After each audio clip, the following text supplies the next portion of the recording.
Hey, so let's talk about when you want to get into DIVA mode.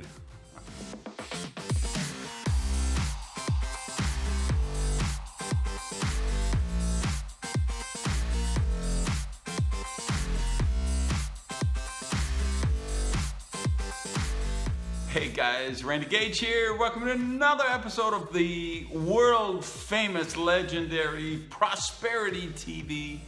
Coming to you live and in color from my kitchen on my little island off of Miami Beach. So I'm talking to a guy who owns a speakers bureau, and he tells me, you know, I don't feel comfortable booking you because, you know, by demanding first class airfare, I think my clients are going to think you're a divo, and I don't represent that kind of speakers. I represent the kind that, you know, they got more humility working with the meeting planners, and so I don't think I can represent you. And I said, you know what? I don't think you should represent me. I don't think I'm a fit for your bureau.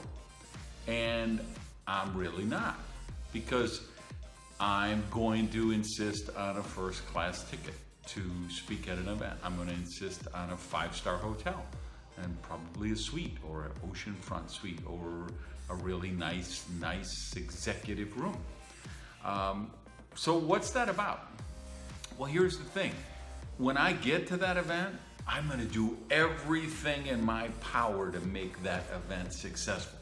And if that means at 1 a.m. when I just landed and I find out they got the room all screwed up and I'm helping the maintenance guy move chairs around to rearrange the room, I'm doing that. If I'm crawling around on the floor with duct tape, taping down because they left the electrical cords that people are going to trip over, I'm doing that. I'm going to, you know, I've done my pre-event research. I've talked to people in the group. I've really created a program customized for them. I'm really going to present what I believe to be the thing that's going to allow them to break through. And you know why I'm able to do that? Because I've just made it a process now to take care of my body, to take care of my health, and know that I can't take a red-eye flight somewhere, jump off the plane, and then give a program an hour later and be amazing on the platform. I can't do justice to my audience. So to me, I think the thing about prosperity is knowing when you choose the times that you be the diva or the divo, understanding the stuff that's really important for you. So I'll give you an example. So, you know, I've got a penthouse here in Miami Beach. My unit, I've paid about $100,000 more for this unit than one that was available 4 floors down. So did I pay an extra $100,000 so I could have the prestige of telling people I live in the penthouse? No, I could care less about that. Why would I pay $100,000 extra? Because I work from home. I spend a long time here, right? Hours every day. Sometimes I work 10 hours a day. So I want a space that breathes. I don't want to feel confined, right? So I'll actually clip in some footage here. Why did I choose the penthouse? Because the penthouse has, I don't know if they're 10 feet or it might be 12 feet, like 12 feet high, I think, 12 feet ceiling instead of, 12 feet or 14 feet instead of 10 feet. So what does that do? That just allows me more space. I feel it's more light, bright, airy, gives me great creative energy. I can get, you know, beautiful artwork. I have these custom made glass 8-foot high doors instead of the 6-foot ones or 7-foot ones, whatever they are. So it just makes a harmony and a peace for a place that I spend a lot of time with. Just like I spend a lot of time on the road too, right? I spend 100 nights a year in hotels sometimes. So that's why I want an important room. If you remember last week, the show, I did it from the W Hotel at Fort Lauderdale Beach because I was doing my tribal event. So I got, you know, I wanted a nice suite with a view of the ocean and the intercoastal. And I got in, I was like, wait a minute, there's 2 bedrooms in a suite. And I don't know which one is the master bedroom. Because this bedroom had a balcony and, you know, chairs out there and stuff. And the other bedroom had a hot tub. I was like, where am I supposed to sleep? What's the master bedroom? That's a tough problem to have, right?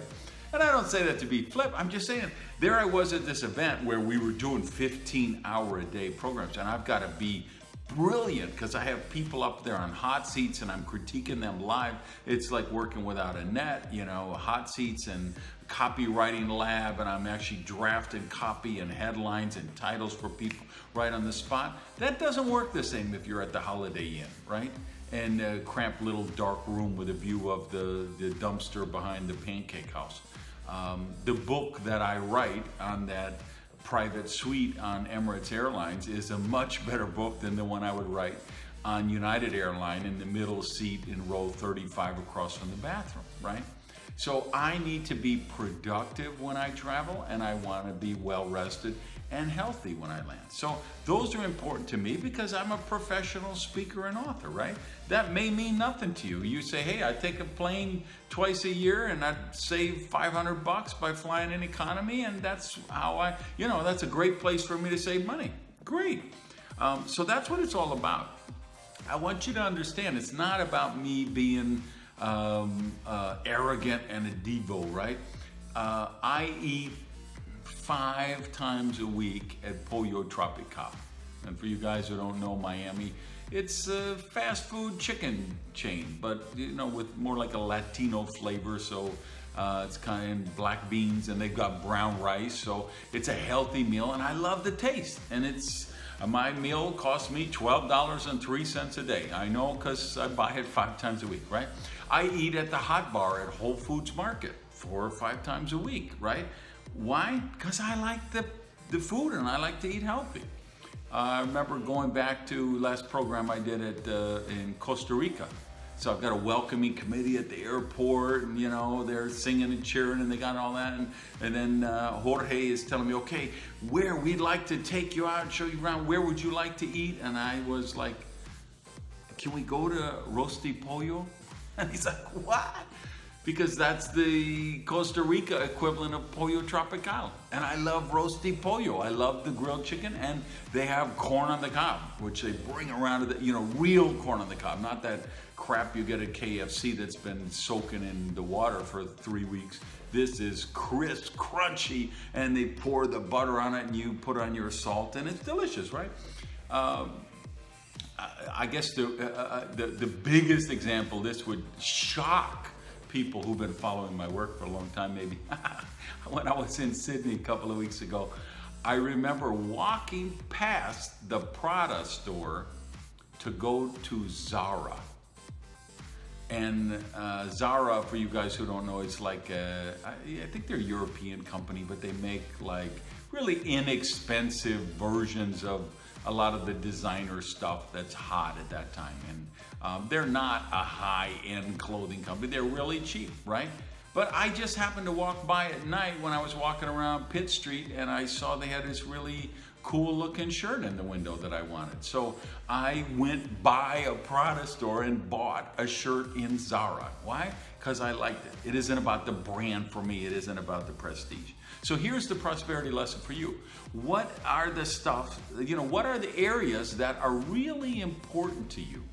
What are the areas in your work? Like, what are the things you could be a little more demanding, a little more discriminating that would actually allow you to produce a higher level of work, a better outcome for the people who pay you? And then what are the areas in your personal life? Well, what's what are the hills to die on for you in your personal things? So, like for me, you've kind of seen what mine are about, but I think this is true for everyone. Instead of, you say, well, I want to be humble and I want to be, I have humility, and I get all that. But what's prosperity about? I think it's knowing the things that really are important to you, make a difference to you. And that doesn't have to be materialistic. It could be setting aside certain amount of time. Like me, Sundays I don't work, right? So I need to shut down, and that's for softball and, going to dinner, date, whatever the case may be. You want to set aside the time that's your family time and the people who are important to you. So know what are the areas that you want to be a diva or a divo, and what are the areas you don't. All right, have an amazing week, guys. Peace.